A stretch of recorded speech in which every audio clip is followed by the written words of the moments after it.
Ouais. Ah bah voilà. Bonsoir tout le monde. On va attendre un petit peu le temps Ah que ben oui, parce que le temps que tout le monde on se rentre en salle, connecte. hein. Exactement. Mhm. Hop.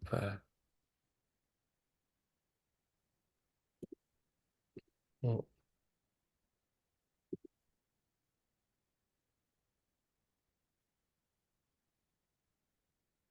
mm, mm, mm, mm,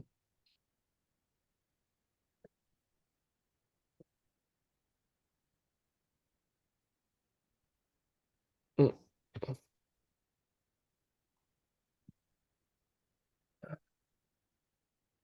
mm.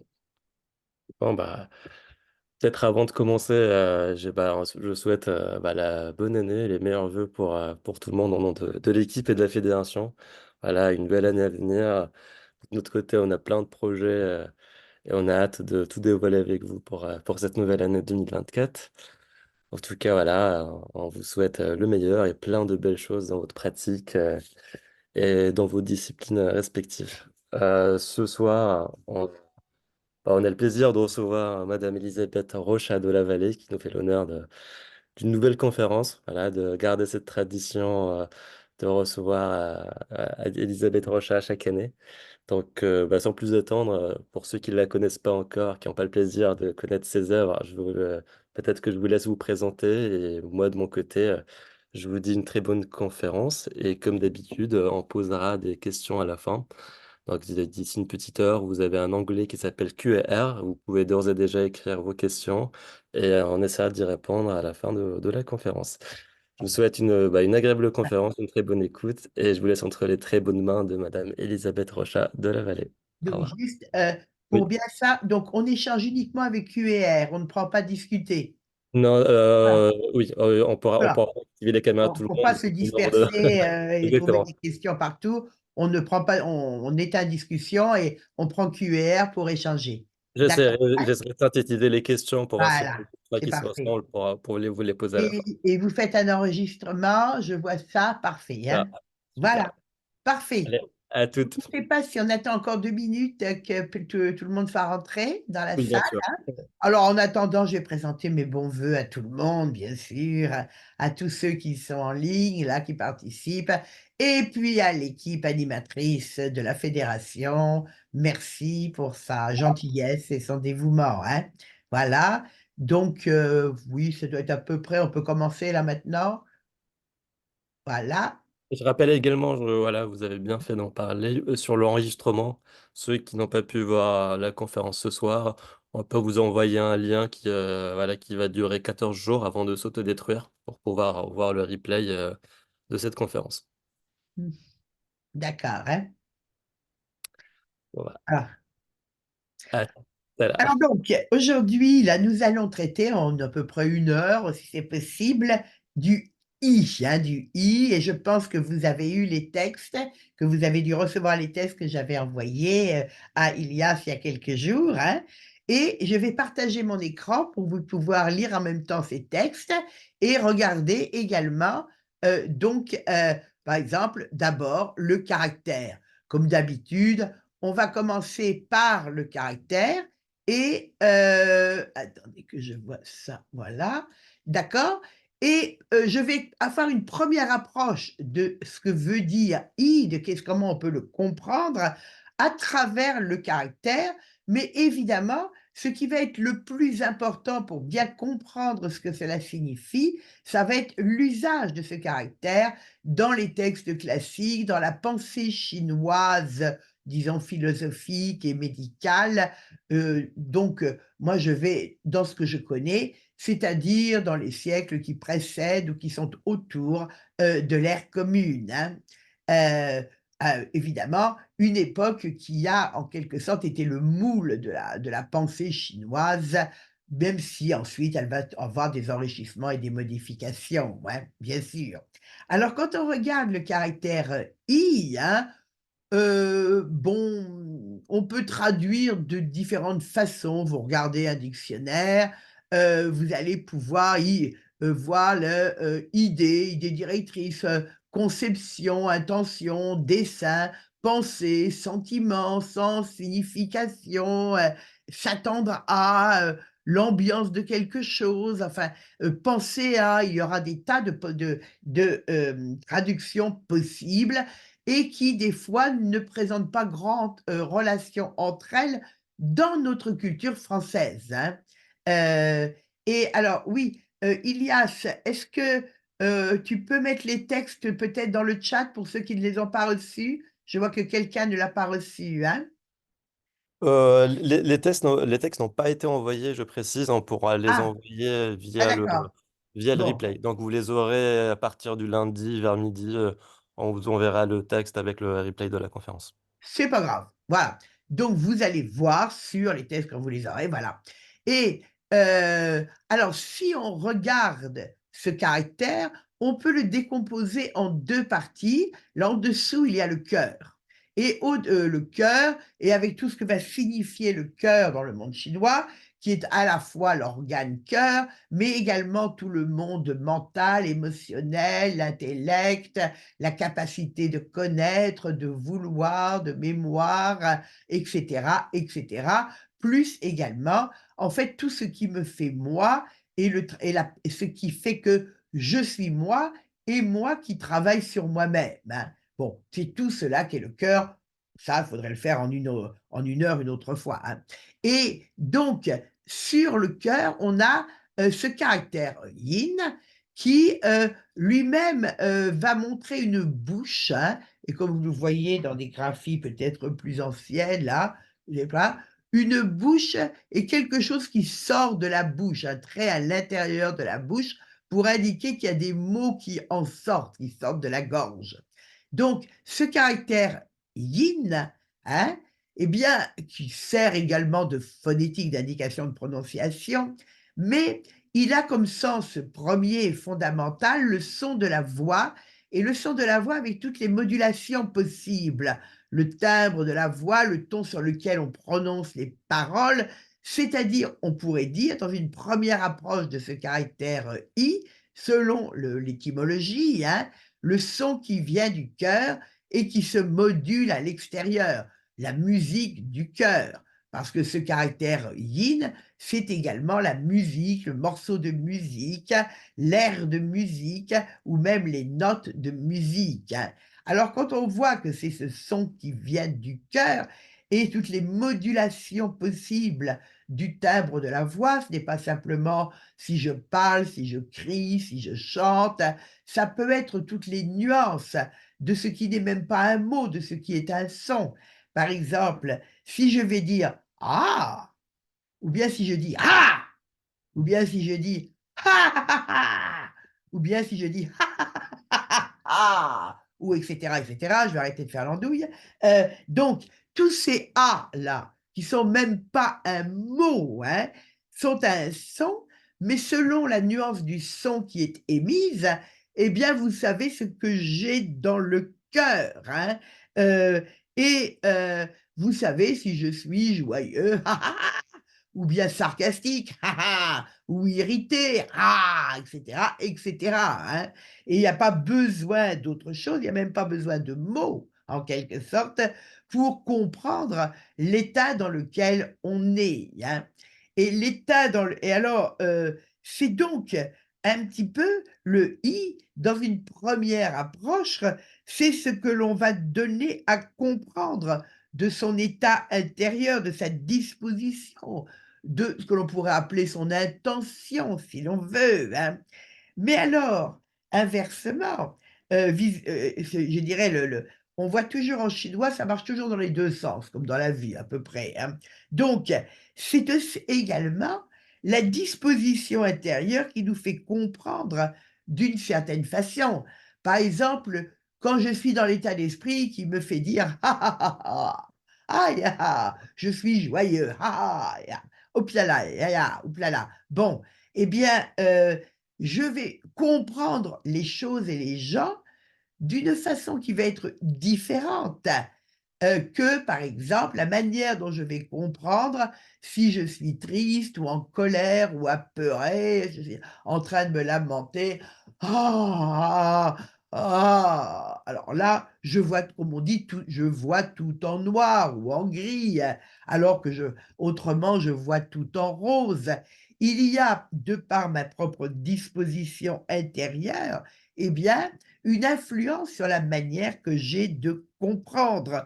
Je comprends toujours en fonction de l'état de mon cœur, de moi-même, de ma disposition. Et du reste, on ne manquera pas de nous dire ça dans les textes classiques. Évidemment, dans le choix que j'ai mis, j'ai choisi uniquement les plus importants, hein. Mais on va vous dire, si vous êtes joyeux, vous rencontrez quelqu'un qui est triste, vous ne comprenez pas vraiment sa tristesse, hein. Et puis, vice versa, si vous êtes triste, que vous rencontrez quelqu'un de joyeux, vous ne comprenez pas vraiment sa gaieté, hein.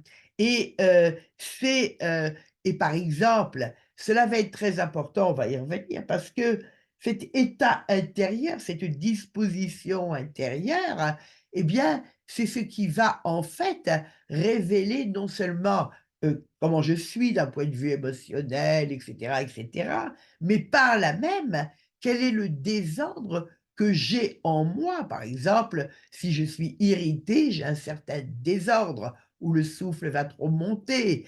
Si je suis peureux ou triste, j'induirai d'autres désordres dans les souffles en moi, en même temps que je les induirai dans le fonctionnement de mon cœur, de mon mental, de ma compréhension, de ma manière de connaître, de percevoir et de savoir, hein. Alors, c'est pour ça que, par exemple, je vous ai mis quelques exemples que j'ai tirés également de textes médicaux, parce que je sais que certains d'entre vous, s'intéressent beaucoup à la médecine. Mais, par exemple, vous avez dans certains textes comme voilà, par exemple, le Sowen 22, hein, ah oui, j'ai pas mis de numéro, c'est pas grave, hein. Le Sowen 122, si je prends le deuxième texte, hein, eh bien, on va dire dans les symptômes que le propos, l'intention, le «i» et sans joie, c'est-à-dire perd le goût de vivre, hein. Mais, on va voir également dans, par exemple, d'autres textes comme le Psaume 36, je crois que c'était là, voilà. Le propos, le «i» est effrayé, de peur, plein de peur. Tout ceci va induire certains désordres. J'en ai mis également d'autres, par exemple, dans le Linshu 24, où vous avez là, le propos dans votre disposition intérieure, eh bien, vous avez des pertes de mémoire. Tout ce qui est dans la façon dont votre mental fonctionne mais induit un désordre de souffle qui fait que vous n'arrivez plus à vous rappeler, vous n'arrivez plus à appeler et à garder quelque chose dans l'esprit. Or, justement, ce qu'il va y avoir de fondamental dans le «i», c'est de pouvoir appeler quelque chose, garder quelque chose à l'esprit et le garder suffisamment pour que ça puisse imprégner la manière dont je pense, dont je réagis, dont je connais, etc. De telle sorte que du reste, dans le chinois classique, il y a souvent, ça dépend des contextes bien sûr, hein, mais il y a souvent peu de différence entre ce que l'on pourrait appeler le «i», le propos, l'intention, etc. et le «je», le vouloir, hein. Et du reste, dans un ouvrage comme le Zhuangzi, une sorte sorte de dictionnaire, enfin d'explication des caractères à partir de leur graphie, paru en 121, après notre ère, hein, eh bien, on va définir le caractère «i» par Dieu. On va dire «i» c'est Dieu, hein. L'intention, c'est le vouloir, hein. Et évidemment, le même texte, le même livre, quand il va définir le vouloir, va dire que c'est l'intention, intention ou propos. Et du reste, on voit que quand on traduit «i» par intention, on a déjà quelque chose du vouloir. Parce que qu'est-ce que c'est que vouloir? Eh bien, c'est quand quelque chose s'attache à mon esprit, se met dans mon cœur et ne le quitte pas et va orienter ma vie. Alors ça peut être de la peur, comme on vient de le voir, de la crainte, de la tristesse, une absence de joie, etc., hein, dans les exemples que j'ai cités, mais cela va déterminer, va influencer toute l'orientation de ma vie, de mes activités physiologiques, mentales, etc., hein. Et ce qui, du reste, sera très bien dit dans un texte comme le Lin Shu au chapitre 8, qui est qui va être un texte fondamental pour mettre bien au point ça, dans la médecine, ce que l'on va appeler les 5 aspects de l'esprit, etc., hein, puisque l'on va voir dans ce Lin Shu chapitre 8, attendez, oui, qui est page 8, pardon, hein, pour ce qui prend en charge les êtres, on parlera du cœur. Au dire d'une façon abrégée, ici, on peut dire ce qu'on appelle le cœur, c'est moi, hein. C'est moi, c'est ce qui permet de dire je, hein. Que le cœur s'applique et s'applique à percevoir ou appeler de la mémoire, eh bien, on parlera de propos, d'intention. Quelque chose vient nourrir mon mental, mon cœur. Et que le propos soit permanent, on parlera de vouloir. Et c'est ce qui est entré dans mon esprit va y rester, eh bien, ça devient ce qui fait l'orientation de ma vie même, hein. Alors, on voit que ce I, si je reviens un petit peu au début là, hein, c'est, on le voit, il va être à la fois ce qui va être la manifestation de que ce que je suis en profondeur, hein.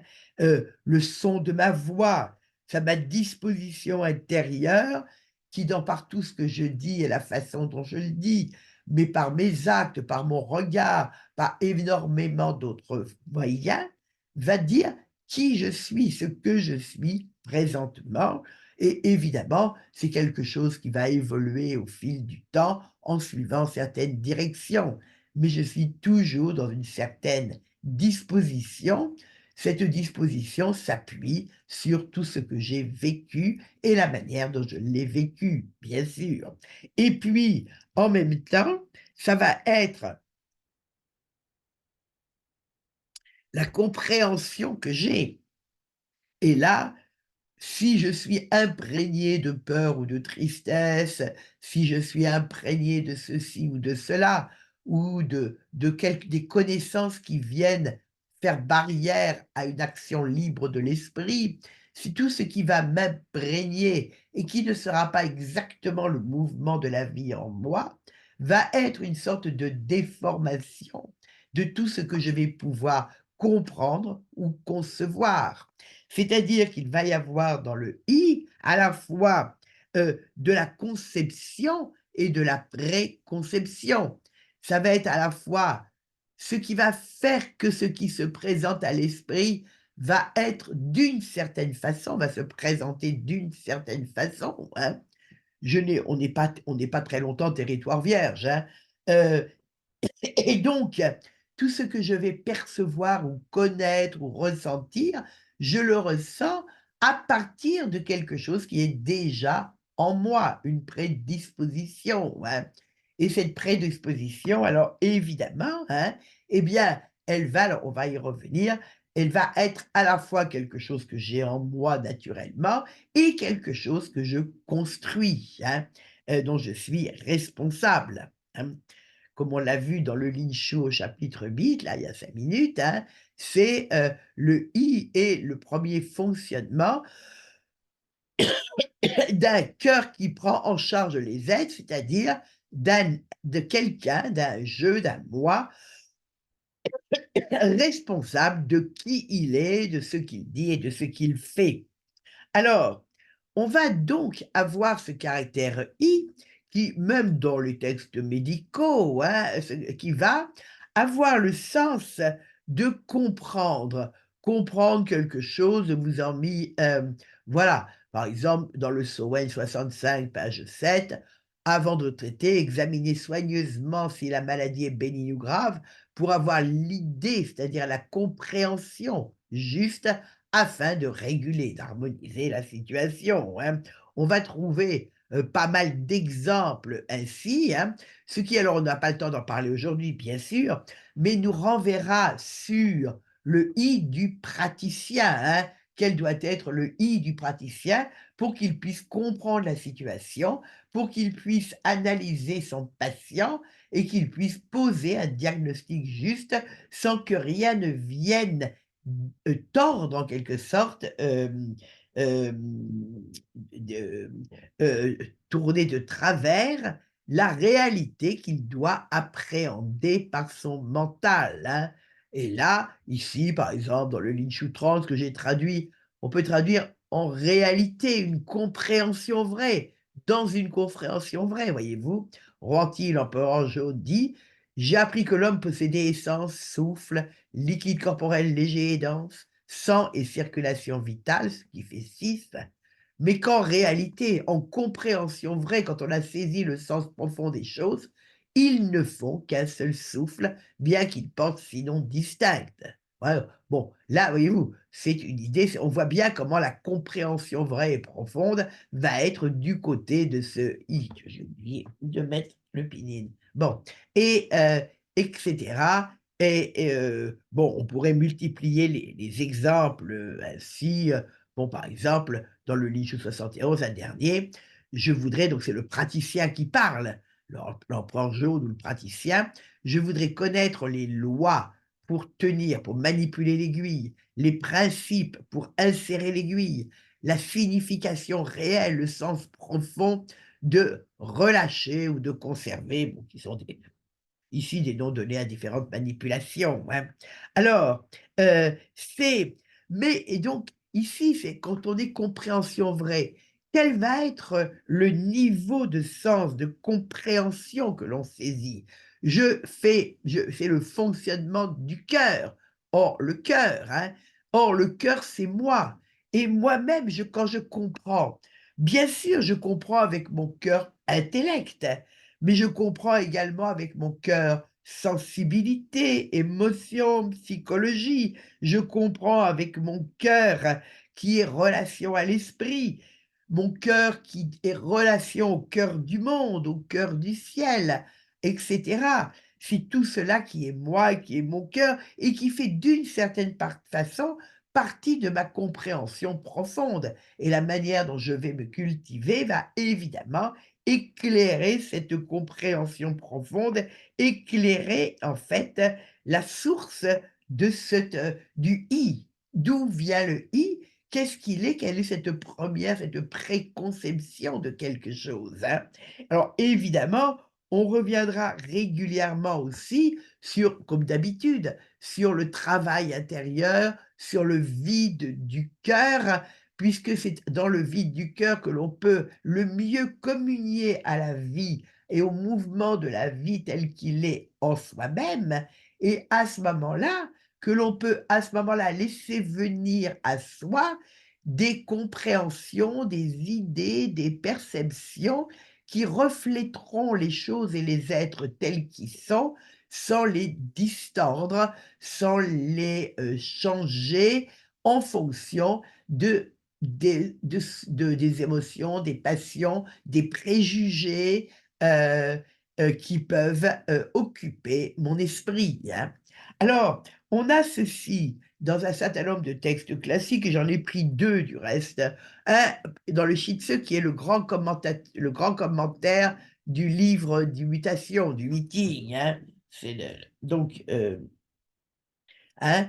Et après dans le Chuanzi, où là, on dit un peu la même chose, hein. Alors dans ce grand commentaire, du livre des Mutations, on dit: «Le maître dit: l'écrit, les livres, ce qui est écrit dans les livres, n'exprime pas complètement les paroles.» C'est vrai, quand vous parlez avec quelqu'un qui vous dit, vous comprenez quelque chose de plus quand il est présent avec vous, que quand vous lisez simplement un livre. Et les paroles elles-mêmes n'expriment pas complètement le propos, l'intention, hein. Celui qui parle, et nous le savons très bien dans une expérience quotidienne, quand nous disons des choses sérieuses, bien sûr, si c'est pour aller prendre une baguette de pain et un yaourt, bon, on comprend très bien ce que ça veut dire et ça ne va pas beaucoup plus loin normalement. Mais quand on veut parler de choses vraiment profondes, où le sens est important, eh bien, il est très rare que l'on soit satisfait des paroles avec lesquelles on les a énoncées. Et du reste, en général, on essaie de regarder l'autre dans les yeux quand on veut expliquer quelque chose, faire sentir quelque chose, en même temps qu'on l'explique par les mots, hein.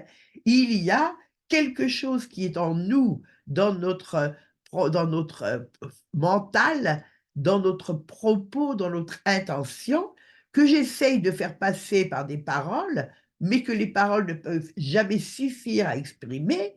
Et si je les fais passer dans des écrits, je repère à nouveau quelque chose, hein. Heu et alors du reste, ici je mis ça simplement parce que ça peut être assez intéressant pour ceux qui s'intéressent aux livres d'imitation, on va dire. En conséquence, est-ce que le propos des sages, le «i» des sages, ce qu'ils ont voulu signifier, ne peut pas être perçu? Oui, les sages qui sont morts depuis longtemps, comment vais-je faire pour comprendre ce qu'ils voulaient dire réellement, puisqu'ils sont morts, que je n'ai plus que des écrits qui sont même pas de leurs paroles vivantes, c'est une parole de mort, hein. Alors comment puis-je comprendre? Je perds de trop, hein. Et là, du reste, on va avoir alors là, le maître Confucius, il bien sûr, enfin bon, dit: «Les sages ont établi les symboles, les images, ces signes, ces hexagrammes, trigrammes et cetera, pour exprimer complètement leurs propos». Parce que là, on fait allusion à quelque chose qui n'est pas les paroles, qui n'est pas les mots, on fait allusion à un langage d'hexagrammes, de figures qui va exprimer d'une façon le sens profond de la vie, le sens profond des choses, d'une manière qui va directement parler à toute la personne, à tout l'être dans son entier, hein. Alors je disais simplement ça pour ceux qui s'intéressent aux livres d'imitation, c'est assez intéressant à méditer. On n'ira pas dans cette direction-là, on n'a pas le temps aujourd'hui de trop élaborer, hein. Et d'une façon, Chuang-Tzu reprend exactement la même chose, on retrouve ça dans d'autres auteurs aussi, hein. Il dit: «C'est uniquement dans la mesure où il est consigné par écrit que le vulgaire apprécie un discours. L'écriture n'excédant jamais la parole, c'est donc cette dernière qui est précieuse». C'est-à-dire que la parole vaut mieux que l'écriture. C'est la traduction de Jean Lévy, j'ai oublié de le mettre, hein. C'est toujours la traduction que je recommande pour Chuang-Tzu en français, hein. Ce qu'il y a de précieux en elle n'est rien d'autre que, il traduit ici par l'idée exprimée, cette idée qui est en moi et que j'essaye désespérément d'exprimer sans pouvoir le faire tout à fait. L'idée s'attache toujours à quelque chose d'ineffable, c'est-à-dire le «i», hein. Le «i», ici traduit par idée, on pourrait dire intention, vous pouvez changer, hein, mais le «i», bien le véritable «i», celui qui va pouvoir, être dans la vie, hein, et nourrir la vie, il va toujours aller au-delà de la parole, il va s'attacher à l'ineffable, à ce qui est au-delà, de même de tout ce que je peux penser avec des mots, au-delà du langage et cetera, hein. Pourtant, le monde apprécie les mots et les transmet par des livres, bien qu'ils soient hautement révérés, je les juge indignes d'estime, car ce que l'on vénère en eux ne saurait me les rendre précieux, ce qu'il dit. Puis après, bon, ça continue pour ceux qui veulent lire la fin de ce chapitre 13. On reviendra sur le même thème que l'on a dans ce Shitse. Bon, je vous laisse le faire vous-même si vous voulez, hein. Alors, qu'est-ce que l'on va pouvoir en tirer déjà dès à présent, hein, c'est, c'est le, c'est véritablement ce sens profond des choses. Qu'est-ce que c'est que je peux voir? Parce que, c'est à la fois mon intellect, mais au-delà de mon intellect, tout ce qu'on pourrait appeler intuition si l'on veut, ou tout ce qui vient de moi-même quand je me débarrasse de tout ce qui peut, me détourner du chemin de vie, hein. Voilà, par exemple, ici, vous pourrez lire, là, c'est un penseur confucéen, un grand penseur confucéen, dans la traduction d'Ivan Kamenarovitch, bon, vous pouvez regarder la même idée également dans le i. Alors, où est-ce que j'ai lu? Voilà. Alors donc, heu, je voudrais voir un peu maintenant quelle est la source de ce i et prenons page 3. Un texte certainement écrit aux alentours de 300 avant notre ère, le chapitre 49 du Quanze, N'ayez le travail intérieur, hein. Et je prendrai à partir du bas de cette page 3, comme mon cœur, washing. Washing, mon cœur, c'est une façon dans les textes anciens, par exemple le livre des Hôtes, de dire moi, hein. Qu'est-ce qu'il y a de différence entre moi et mon cœur? Il n'y en a pas, hein. Quand mon cœur règle bien, gouverne bien, hein, mais bien, fait bien respecter l'ordre naturel, hein, c'est le sens de ce caractère hein. Les charges qui ici sont les organes des sens, hein, sont aussi bien réglées. Quand mon cœur est en paix, les charges, c'est-à-dire les organes des sens, sont aussi en paix, hein. Tout parce que, comme on y reviendra tout à l'heure, mais évidemment, la commande de tout le mouvement vitaux, la commande et toutes les interactions de souffle part toujours du cœur. C'est le cœur qui, en dernier ressort et ultimement, en est toujours responsable. C'est-à-dire, je suis moi-même responsable de moi-même, de mon souffle, de mes souffles, etc., hein. Ce qui règle, c'est le cœur. Ce qui confère la paix, c'est le cœur. Alors, et on va continuer après. Le cœur cache un cœur. Oui, bon, premier truc. À l'intérieur du cœur, il y a un cœur. Au centre de ce cœur, il y a encore un cœur. Ah, c'est-à-dire, on a un peu une mise en abîme. Ce que vous croyez être le cœur, est-ce que vous voyez le centre, le vous-même?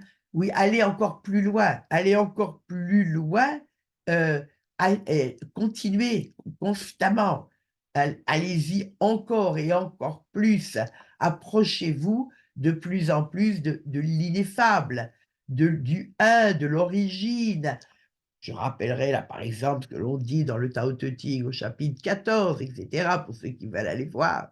C'est ça. Allez-y, allez vers ce qui est au-delà des sens et de l'intellect pour trouver le sens qui va éclairer toute votre vie, hein.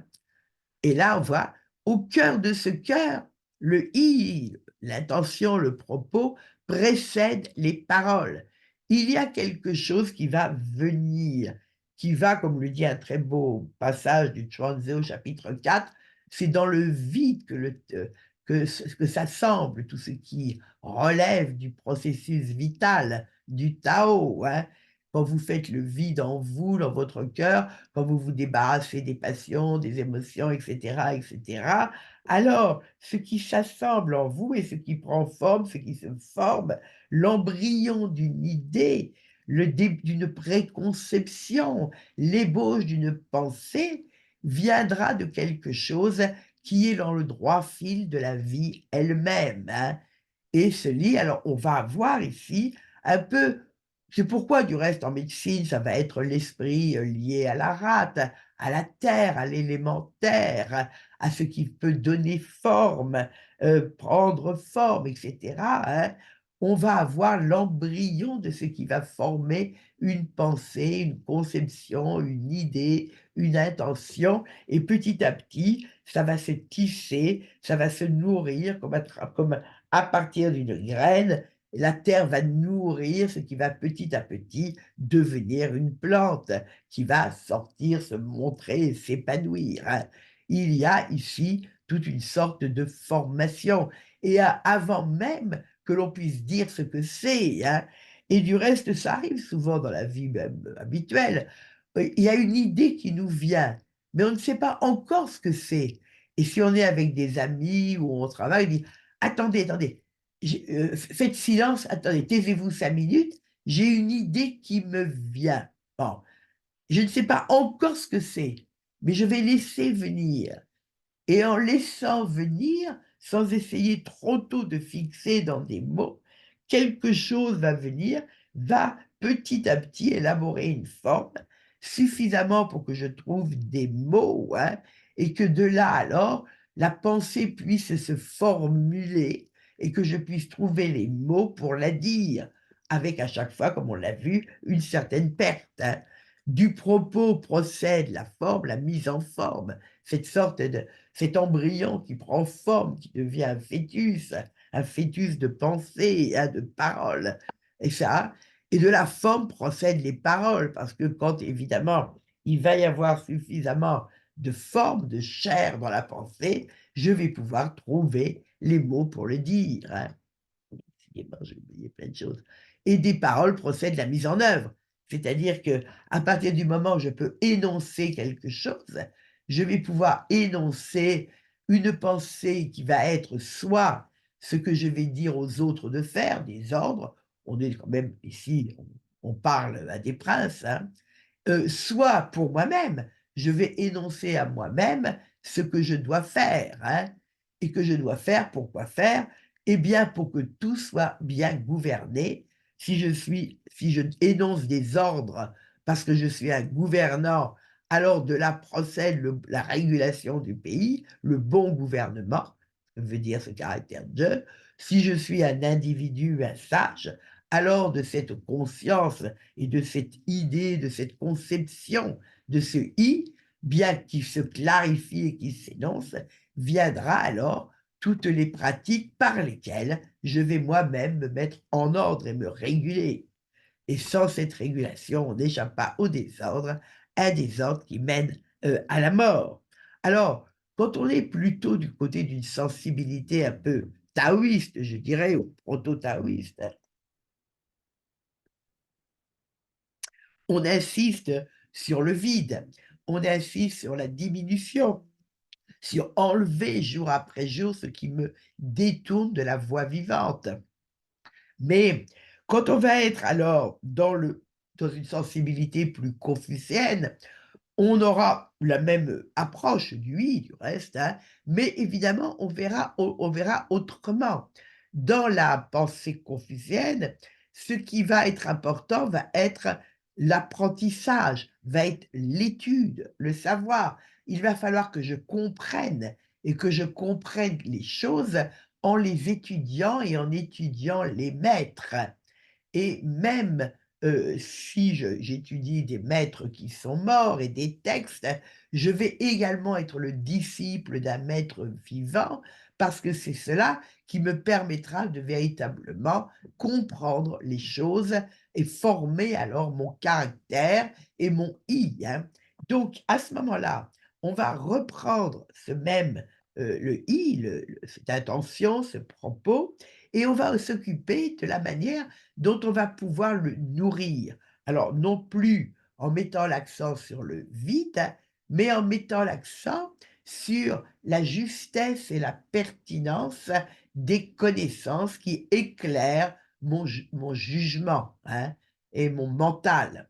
Alors, on a un texte très fameux, la Grande Étude, hein, achevé, ou la Grande Étude, selon traduction habituelle, j'aurais dû mettre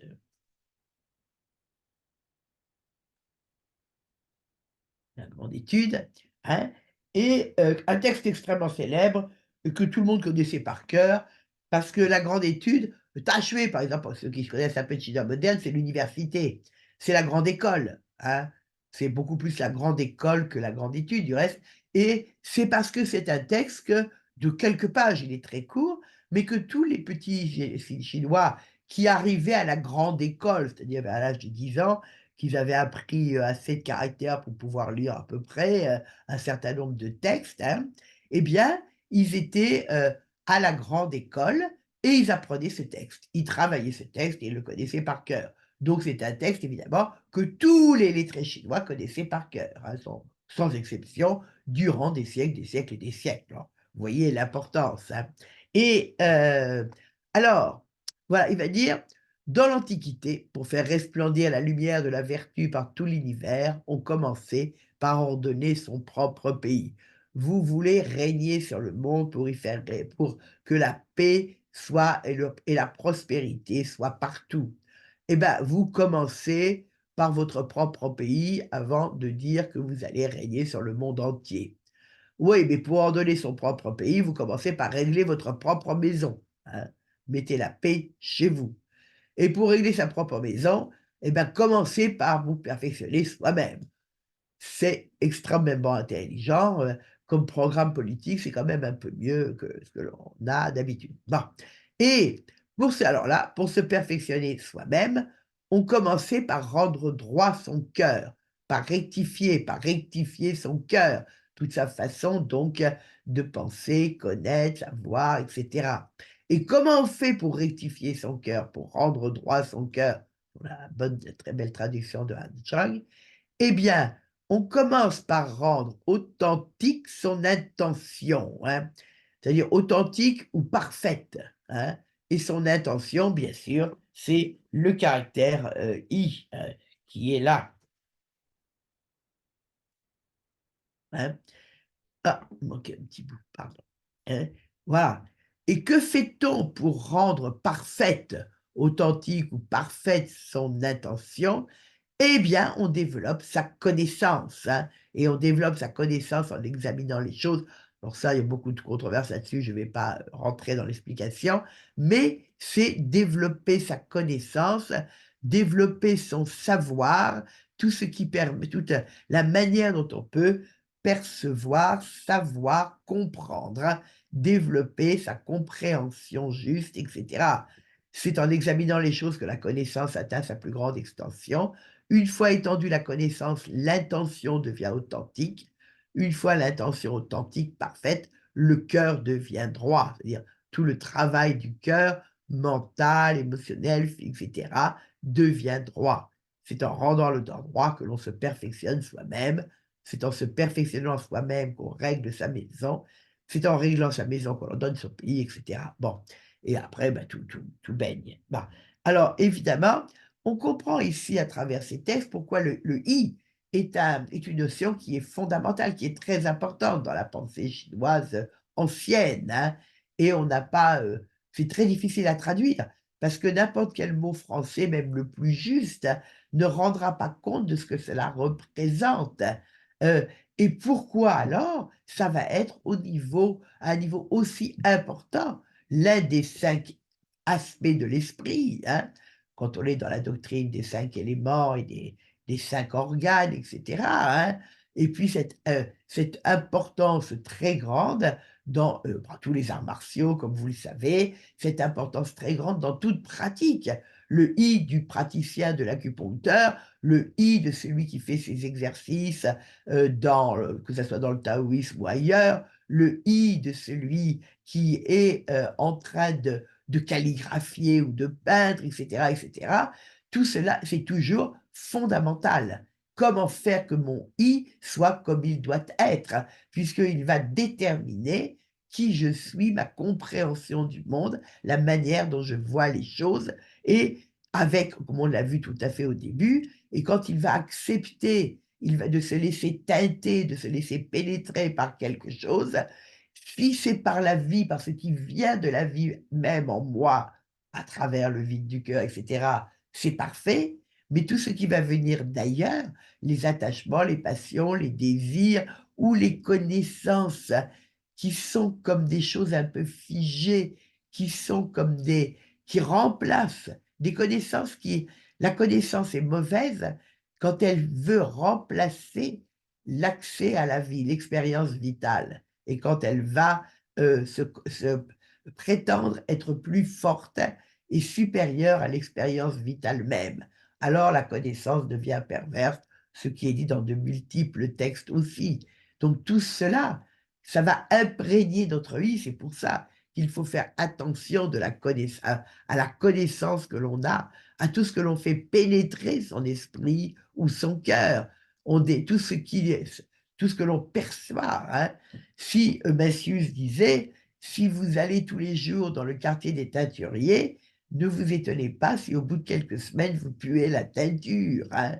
Bon, mais c'est pareil. Si je lis quelque chose, si je regarde telle émission idiote à la télé, si je me plais dans telle ou telle chose, ou telle ou telle émotion un peu facile, etc., dans énormément d'attitudes de la vie de tous les jours, je vais, et en m'en rendant compte de moins en moins, nourrir mon esprit, mon cœur, mon mental, avec en fait ce qui l'empoisonne, c'est-à-dire ce qui le détourne de la vie telle qu'elle s'exprime en moi, du mouvement vital même. Comme je dis, l'émotion, je suis dans la colère à gagner mon i, c'est-à-dire qu'elle est tout le temps là. La colère est dans ma façon d'être, ma façon de penser, de concevoir, de comprendre, etc., hein. Eh bien, à ce moment-là, évidemment, en moi, tout le souffle montera toujours trop fort. Il y aura un désordre. Et comme évidemment, chaque disposition intérieure imparfaite va avoir aussi son désordre de souffle, hein. Et le cœur lui-même là-dedans, eh bien, il sera de plus en plus sûr de ce qu'il sait ou de ce qu'il est, de son intention. Il va se laisser emporter par ce qu'il croit être sa propre conviction. Par exemple, page 2, Sunze 21, un grand auteur confesséen du IIIe siècle avant notre ère, hein, eh bien, il dit, par exemple, la bouche peut être contrainte de se taire ou de parler, le corps peut être contraint de se plier ou de s'étendre, mais l'on ne peut contraindre le cœur à changer son i, sa conviction, et qui ici, Ivan Kamenarovitch, j'ai oublié de mettre, a très bien traduit par conviction, parce qu'à ce moment-là, c'est ce dont je suis convaincu parce que c'est resté en moi, ça adhère à moi-même, c'est devenu moi-même. Mon i est devenu tout ce qui fait que je pense de cette façon-là, hein. Alors, c'est à ce moment-là, on comprend comment ce i va devenir extrêmement important pour guider le souffle, puisque, comme je le disais là, selon qu'il va être pénétré d'une chose ou d'une autre, il va refléter ou non l'ordre ou le désordre, hein. On a vu ça partout. Et alors, bien sûr, ça va être dans de multiples textes. J'ai pris celui-ci du Chidio Fanlou, qui est un texte du IIe siècle avant notre ère, hein.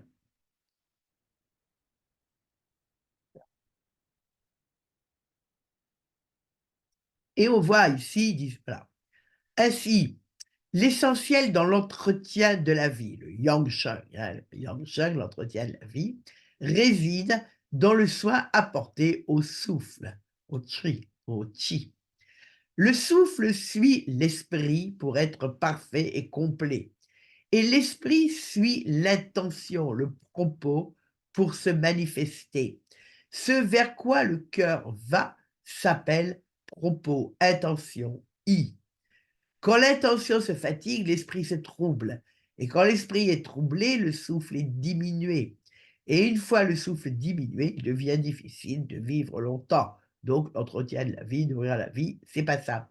Alors, on peut être étonné dans ce texte que l'on dit, par exemple, que le souffle suive l'esprit. Oui, bon, pourquoi pas, pour être parfait et complet, l'esprit étant l'ordre même représentant l'ordre naturel, l'ordre céleste, des mouvements vitaux, hein, tout en se voit à travers la multiplicité des changements et transformations, hein. Mais on peut être surpris de voir ici que l'esprit suit l'intention, hein. Alors on s'est dit, comment ça se fait? Est-ce qu'il y aurait une hiérarchie? Mais s'il y a une hiérarchie entre l'esprit et l'intention, comment ça se fait que le comment ça se fait que ça soit l'intention, le «i», qui, d'une certaine façon, semble être supérieur ou semble guider ce qu'on appelle le chêne, l'esprit, hein. Alors, c'est, il faut comprendre quelque chose ici, c'est que cela dépend à chaque fois, comment dirais-je, du contexte. C'est-à-dire que l'esprit, esprit, quand on parle de chêne, là je vais être bien sûr, je ne vais pas parler de chêne, il nous faudrait au moins une journée, hein, mais quand on parle de chêne, et que l'on le prend au niveau, je dirais, cosmique, hein, les chaînes, l'esprit du ciel, les esprits du ciel, les esprits lumineux, etc. Alors, ils vont représenter les agents du ciel, les agents de l'ordre naturel. Ils vont représenter ce qui est derrière le parfait déroulement bien ordonné de la vie à travers tous les changements et transformations, ce qui est très bien dit dans le Shitse du reste, aussi, hein.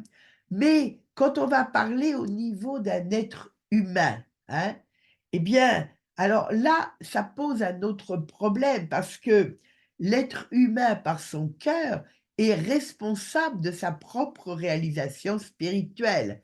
Mon esprit, mon chêne, ce n'est pas un chêne extérieur, un esprit extérieur qui rentre en moi. Ça peut l'être dans certaines transes ou certaines pratiques, etc., bien sûr, hein.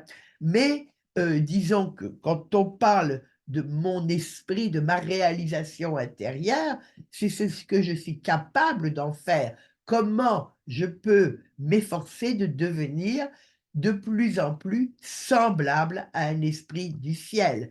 Et là, c'est plus ou moins réussi, hein. Et par contre, comme je le disais un peu au début, le cœur qui est moi, c'est moi qui travaille sur moi. C'est-à-dire, c'est également la façon dont je suis capable de travailler sur mon propre perfectionnement, hein. Et ça, c'est le propre du cœur de l'homme. On est, avec non, on n'est pas on nous ne sommes pas des êtres de pur instinct.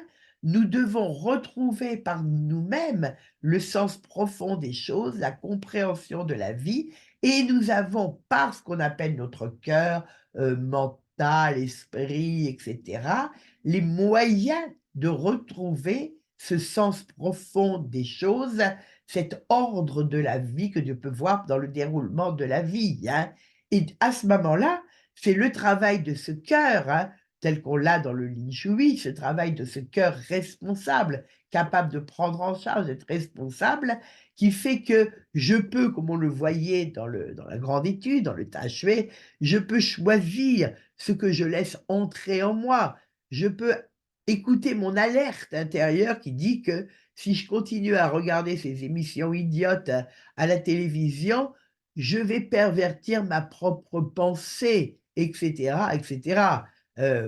Évidemment, c'est un exemple facile, mais nous pouvons en trouver plein d'autres et dans d'autres perceptions visuelles, auditives, et cetera, ou même dans, je dirais, dans tout ce qui fait notre habitude de vie, ce que l'on mange, ce que l'on fait, la façon dont on agit, tout ce que l'on accepte comme habitude de vie me forme, m'informe ou me déforme dans mon propos, dans mon intention, dans ma façon de fonctionner, hein.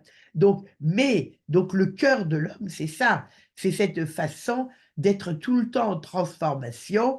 On espère pour le meilleur, pour être de plus en plus semblable à un esprit et d'avoir donc les moyens naturels. Par nature, l'homme a ses moyens de pouvoir s'améliorer, se transformer, évoluer. Tout ça s'appelle le cœur, hein.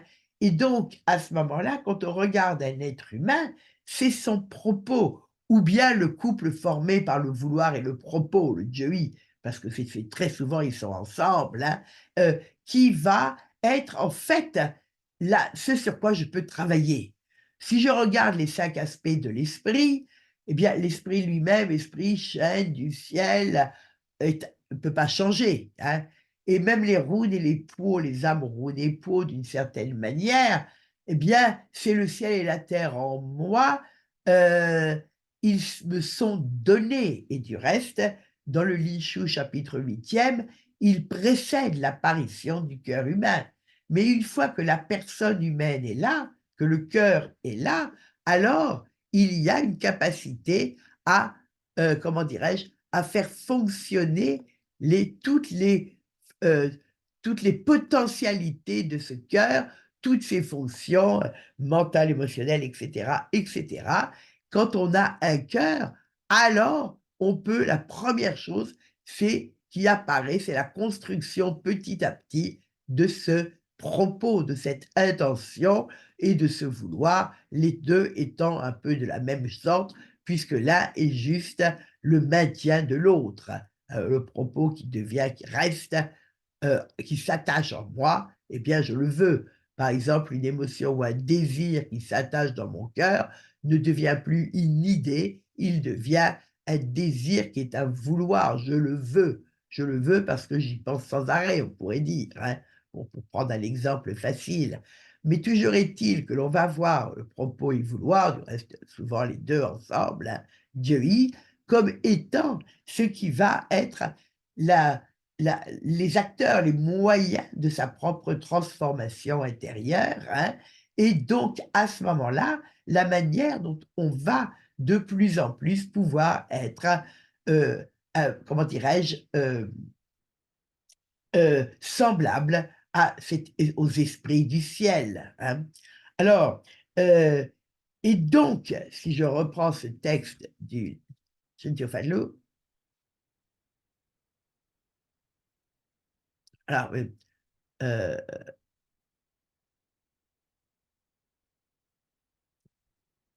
voilà, ici, hein. Alors, donc, on comprend comment on dit l'esprit suit l'intention. Oui, parce que c'est en fonction de mon travail intérieur que mon esprit, que l'esprit se réalise en moi, que je me réalise comme esprit, que ce que j'appelle mon esprit ressemble de plus en plus à ce que doit être un esprit, hein. Et donc là, évidemment, ça se garde au cœur, ce que je garde au cœur, cette attention que je garde au cœur, va être mon vouloir. Et ici, comme je le dis, il n'y a pratiquement pas de différence entre les deux termes. Ce vers quoi le cœur va s'appelle intention. On aurait pu mettre vouloir aussi bien, du reste.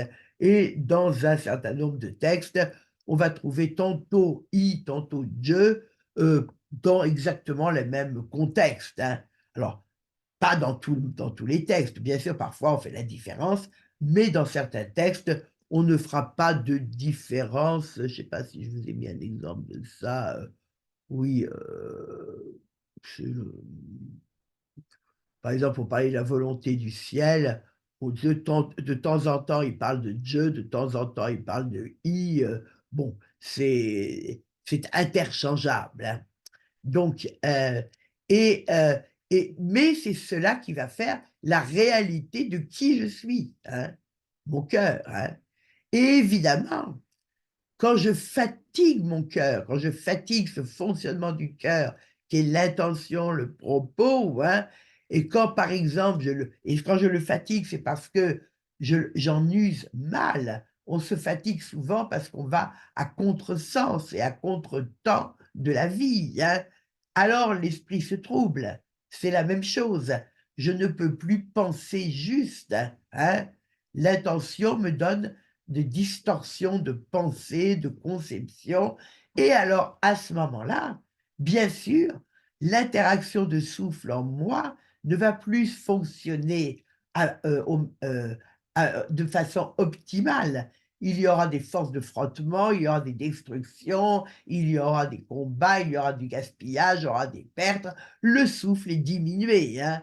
Et évidemment, si le souffle diminue, on n'est pas en marche pour vivre longtemps, on ne nourrit pas sa vie, hein. Ce qui va évidemment être à la base de tout ce que l'on va trouver en particulier dans vos pratiques, dans les arts martiaux, etc., où l'on va utiliser le i, le propos, l'intention, l'idée, l'image, etc., pour que l'on met dans son cœur, on va essayer de nourrir son cœur, son, tout son être, avec tout ce que l'on peut y mettre pour qu'il aille dans la bonne direction et que ainsi il fasse aller également le souffle dans la bonne direction.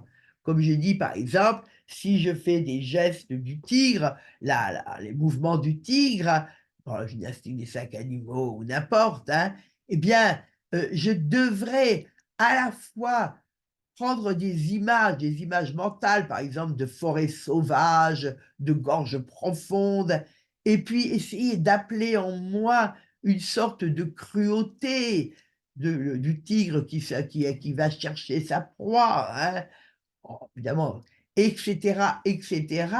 Je vais faire tout cela parce que ça nourrit finalement moi-même, mon cœur qui guide le souffle, et ça va faire aller le souffle dans la bonne direction, hein. Et que tandis que si je ne fais pas ça, si j'ai d'autres images qui se présentent à l'esprit, d'autres pensées qui viennent en moi, quand par exemple, j'ai une image d'une petite prairie avec des jolis petits agneaux, mais que j'ai pas du tout envie de manger, que j'ai envie d'aller caresser, hein, et puis je suis en train de penser à la facture de gaz ou je sais pas trop quoi. Tout cela va troubler l'esprit. et fatiguer l'attention, va troubler l'esprit, va mettre du trouble dans ce qui ordonne et régule le mouvement du souffle en moi. Et ça ne pourra alors que diminuer le souffle. Il y aura comme des contradictions en moi dans ce que je donne comme direction au souffle. Je donne une direction avec le mouvement du corps, j'en donne une autre avec l'image dans l'esprit, j'en donne peut-être une troisième dans ma pensée ou je ne sais pas quoi. Là, c'est une vraie cacophonie, hein. Alors, et on comprend pourquoi il est important de cultiver ce i, ce propos, de le cultiver dans le moment même, par exemple, de la pratique. Bien sûr, on a, comme par exemple le praticien qui rentre dans la salle de traitement, il unifie son propos. On n'a pas le temps de regarder le i du praticien ou le i du patient, mais c'est fondamental, bien sûr, en médecine, hein, et ça permet de réguler à tel point que ça fait partie même du traitement. C'est le i, la disposition intérieure du praticien, qui met de l'ordre dans ses souffles et qui va garantir la justesse de son mouvement, par exemple, quand il va piquer ou quand il va calligraphier, etc., et son effet, la bonne direction donnée au chi, au souffle, hein. Et donc, c'est, il est important dans l'instant même de rappeler tout ce qui peut concentrer et mettre et donner de la force et de la bonne direction au i, hein, comme évidemment tous les jours par toutes ces pratiques quotidiennes, que ça soit de vider son cœur, que ça soit d'étudier les choses et l'examen des choses pour accroître sa connaissance, ou que ça soit les 2 en même temps, et cetera, hein, selon les chemins de vie que l'on prend, hein, eh bien, il va y avoir cette nécessité de travailler ce qui nourrit le cœur de façon à ce que la disposition intérieure, le propos, l'intention, à ce que le i puisse s'assembler, puisse se former à partir de ce qui vient de la vie et non pas à partir des idées que moi je me fais, même les meilleures possibles et même sur la vie, hein.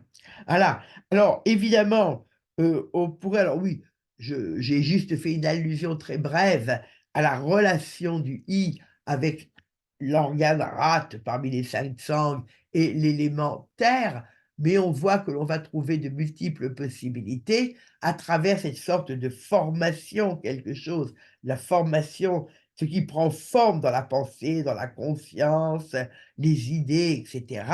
Comme on voit également la possibilité d'une constante évolution et transformation, hein, et que donc, par bien des côtés, le i va être ce qui nourrit le cœur, le mental, toutes mes activités du cœur, de la même façon que la rate va élaborer également le sang qui nourrit le cœur et qui deviendra le sang de l'homme par son passage au cœur.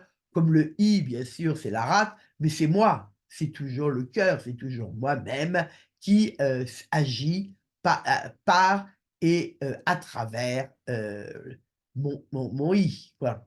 Alors, bon, je vais m'arrêter là parce que, effectivement, on pourrait continuer sur des problèmes particuliers, comme je disais, le i du praticien, le i du patient et puis surtout, ce que j'ai fait là, il y a un peu d'artifice dans ce que j'ai fait. J'ai choisi des textes où l'on voyait le terme de i tout seul et la majorité des textes, le i s'accompagne du je, c'est-à-dire on trouve ensemble le vouloir et l'intention ou propos, hein. C'est un couple qui est fondamental, que l'on trouve vraiment de partout et la plupart du temps, on va trouver les deux ensemble, hein. Donc, il y a un peu d'artifice, pas trop hein, quand même, parce que le i est une notion en tant que telle, mais il y a un petit peu d'artifice en ayant uniquement pris ce i et j'ai fait exprès de ne pas du tout prendre de texte avec le je, parce qu'alors là, ça aurait ouvert la porte à toute une approche encore beaucoup plus vaste. Voilà. Donc, eh bien maintenant, si vous pouvez des questions? Exactement, je vous remercie pour cette magnifique conférence. J'ai personnellement beaucoup appris avec vous et de votre sagesse et de tout plein de choses. Je vais passer aux questions. Alors, Je vous remercie d'ailleurs pour à tous ceux qui voilà, nous ont souhaité les vœux pour 2024 et vous également. Euh, alors, première question, par quoi va-t-on commencer? Mais je vois pas les questions. Exactement. Non, bah on n'a pas de questions pour l'instant. Donc je rappelle qu'il existe un onglet qui s'appelle Q et R, qui est juste en bas de la caméra. Et là, Alors, vous pouvez poser directement des questions là-dessus. évidemment, comme on dit que dans l'écrit, on perd de la parole et dans la parole, on perd du i, si quelqu'un était plus à l'aise en parlant, il pourrait se réactiver, peut-être demander réactivation de son micro. On peut peut-être essayer, vu qu'on n'a pas... Alors, on en a une qui nous demande, est-ce que ce IGED, se rapprochant du désir de Spinoza, je vous laisse Spinoza, peut-être je dire... pense que, Oui, Spinoza. hem, mmh, je veux dire que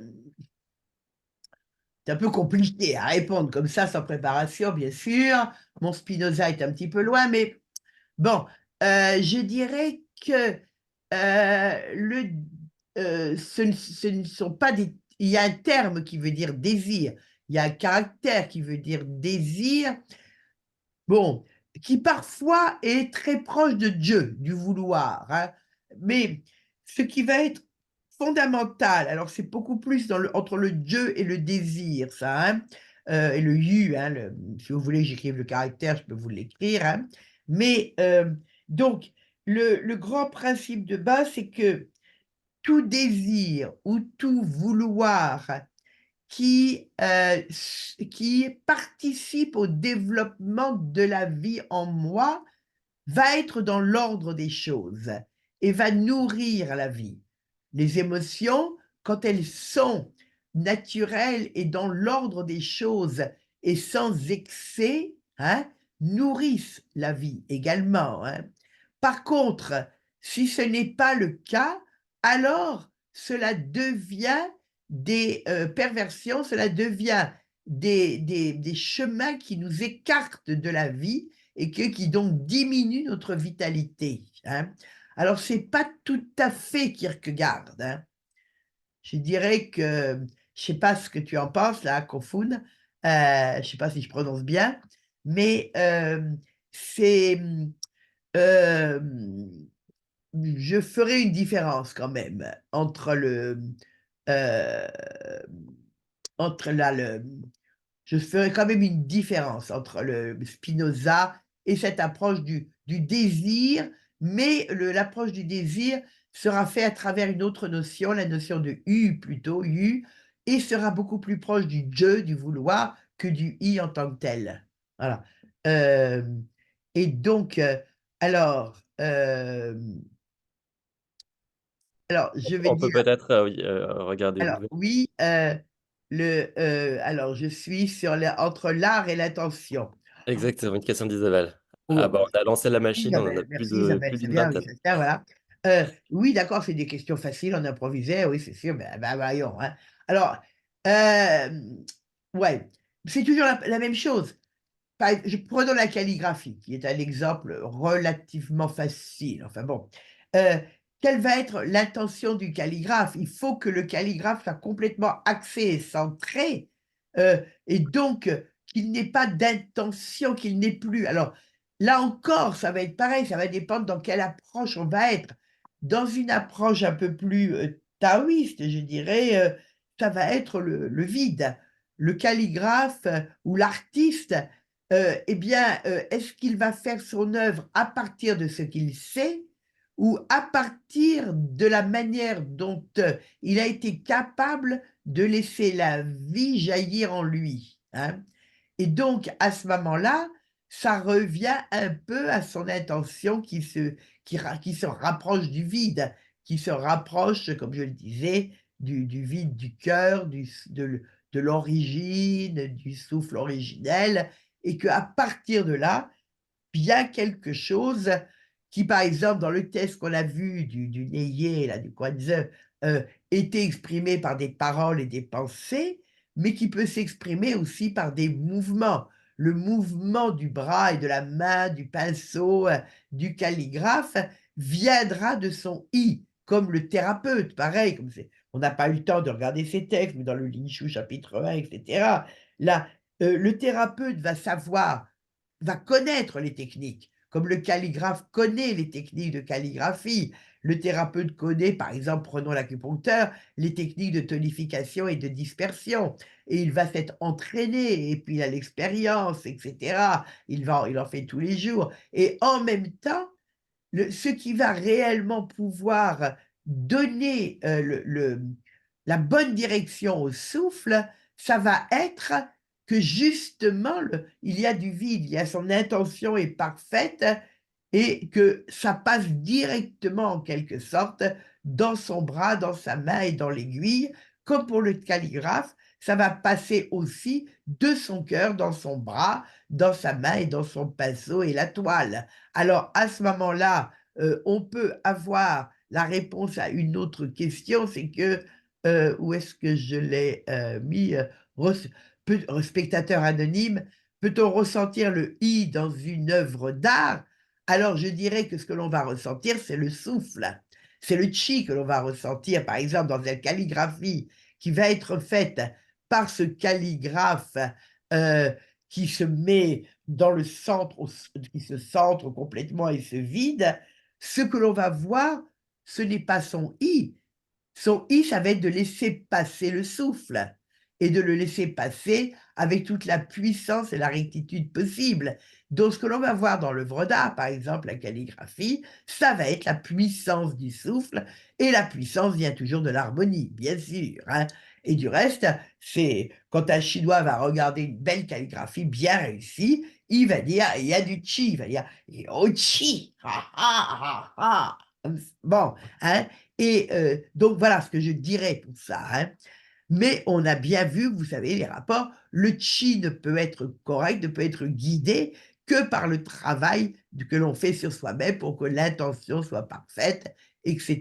C'est-à-dire que l'esprit se développe. Alors, quelle différence feriez-vous entre le savoir confucéen et la connaissance spirituelle? Qu'est-ce qu'on a? Alors oui, mais alors là, il faudrait savoir qu'est-ce que vous appelez connaissance spirituelle? Parce qu'il y a plusieurs façons de définir selon l'endroit où l'on se place. Est-ce que c'est une connaissance spirituelle? Est-ce que ça veut dire une intuition pure qui vient de l'expérience vitale en elle-même? Qu'est-ce que c'est? Là, j'aurais besoin d'un peu plus d'informations sur connaissance, le code spirituel heu, heu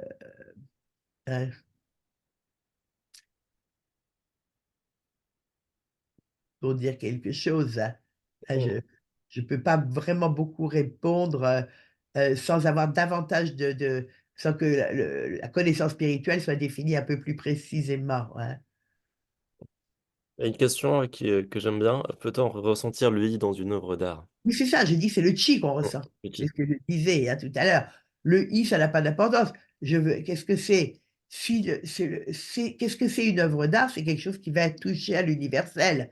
Mais pour toucher à l'universel, il faudra que l'artiste soit remonté à l'origine des choses. Enfin, d'une façon idéale, bien sûr, ce n'est jamais parfait, mais tout au moins suffisamment pour que ça parle à beaucoup.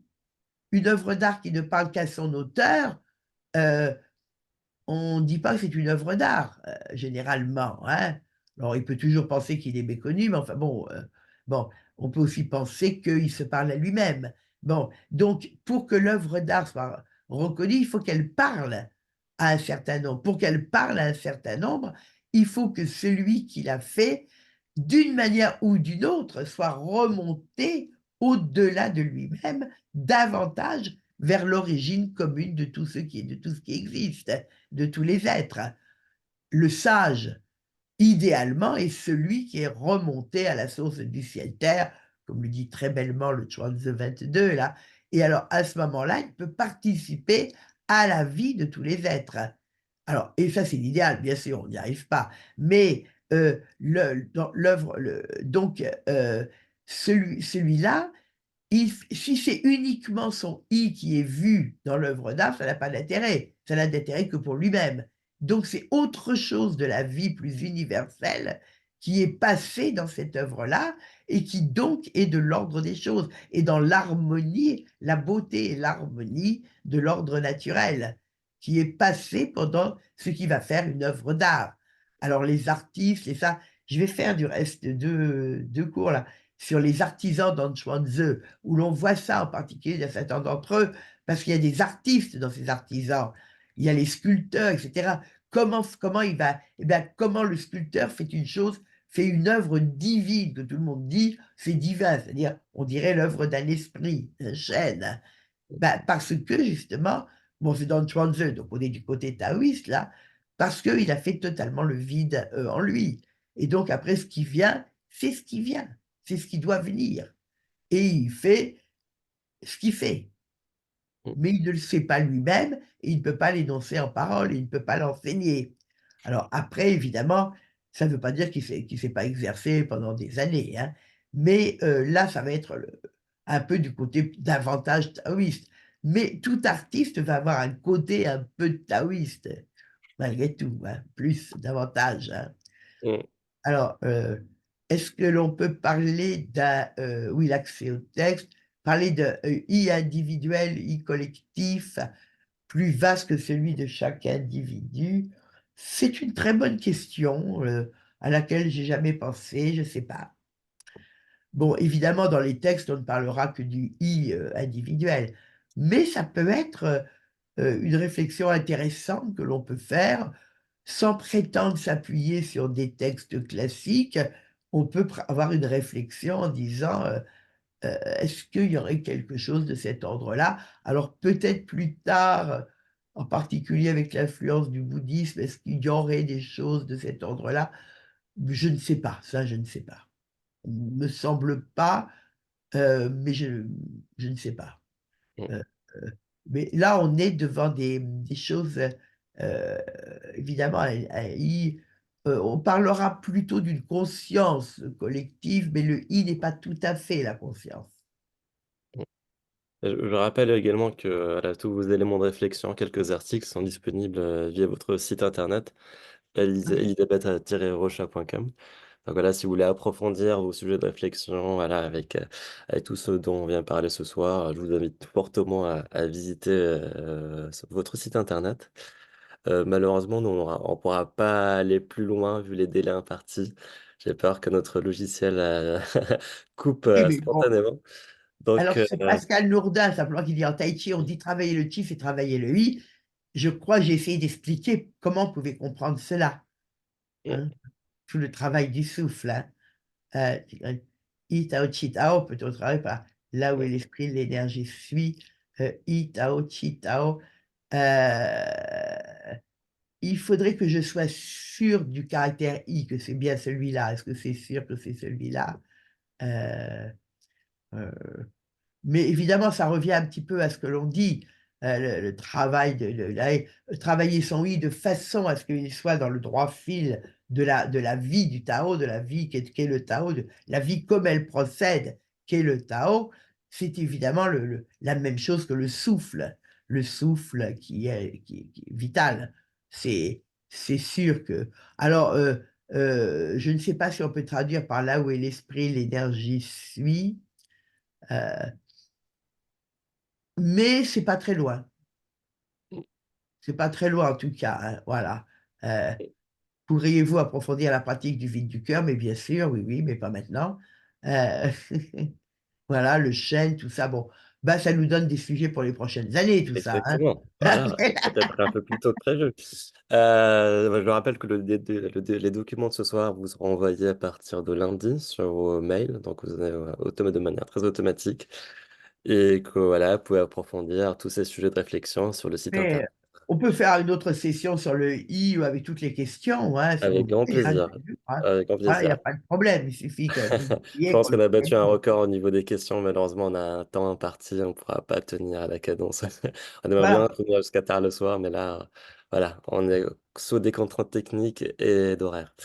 Je vous d'accord. souhaite OK. à tous une très belle année à venir et à très bientôt pour une prochaine conférence avec la Fédération française des arts énergétiques et martiaux chinois. Elisabeth, merci beaucoup. Merci beaucoup à tous et à Merci à toutes. tous Très d'être bonne là. année et puis bon, à bientôt, j'espère. À très Voilà. bientôt. Au revoir. À tous. Au Au revoir. revoir.